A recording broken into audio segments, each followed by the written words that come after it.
Hey everybody, welcome back to Next Play Records. I'm Andy, and I have a video today to enter a contest for the VC, and it is Michael at Noted and Archived. His YouTube channel is growing fast. I think he's celebrating 500 subscribers. He's been doing it for about a year, and his contest has 5 questions to answer or to show, records to show, and I'm looking forward to this one. I like his channel a lot. He talks about a lot of audiophile jazz releases and great jazz artists that maybe I'm not familiar with yet, but taste in music is pretty cool.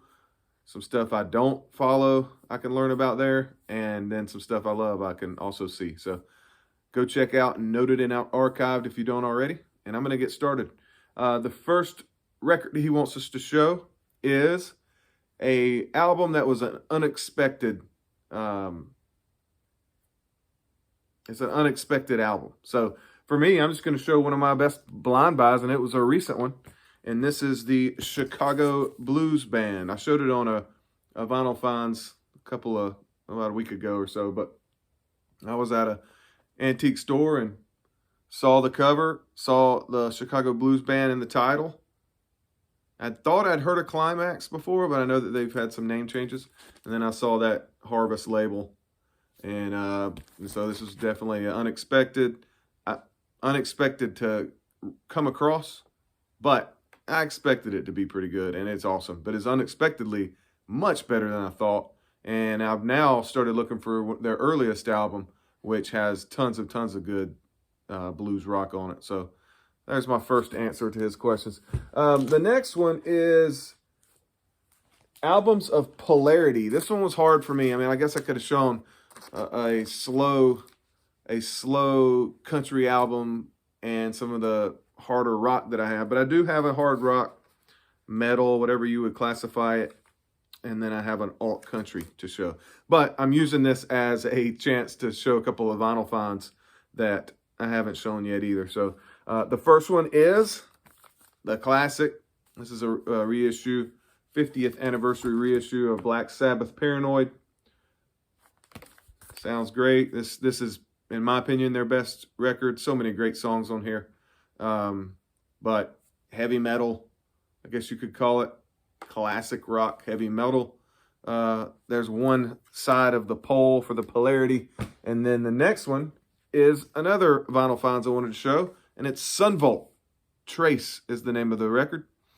I guess they consider themselves alt country, but they also had a pop song, I call it pop, an alternative rock song that was a pretty good hit on the radio in the 90s called Drown, and it's on here. But the rest of the album has more of that country feel to it. Some steel guitar, acoustic. The lead singer has that voice that goes along great with the country folk style to it. So you go from heavy metal of Black Sabbath to alt country of Sunvolt. It's a couple of items of polarity for me.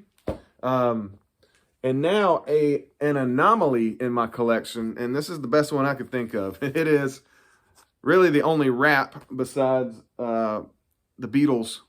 No, sorry, not the Beatles. The Beastie Boys' first record. But this is definitely an anomaly. This is Eric B. and Rakim, 80s rap. It brings back memories from when I was really young, and my older brother really loved this kind of music back then.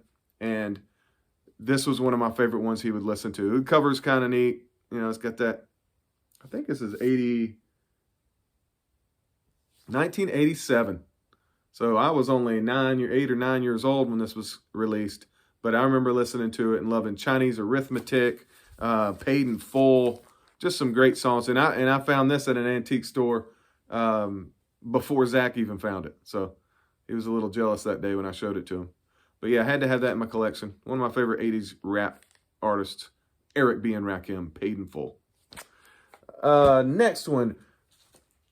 The fourth question was to show records that you listen to a lot. So one in your collection that you've listened to the most, and then one here recently that you've listened to a lot. And this one's hard to pick. And on my vinyl tag, I picked Hank Mobley Soul Station as the record I've listened to the most.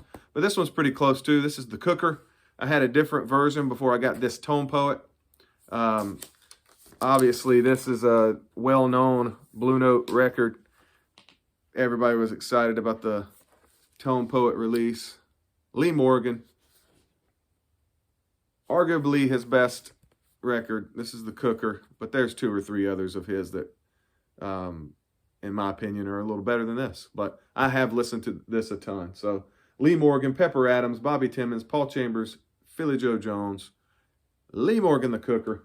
And then a record that is also a new arrival for me that I have listened to the most is a Dire Straits self-titled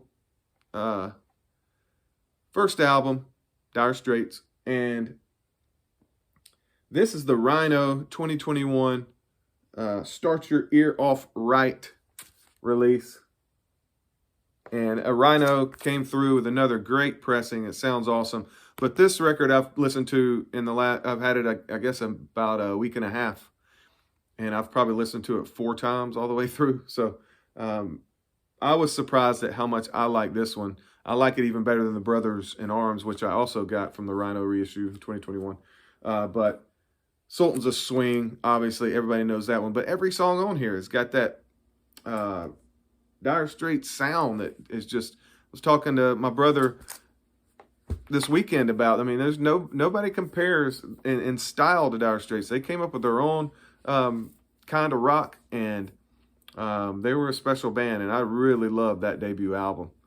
So that's one I've listened to a ton here in the last week or so, Dire Straits debut album.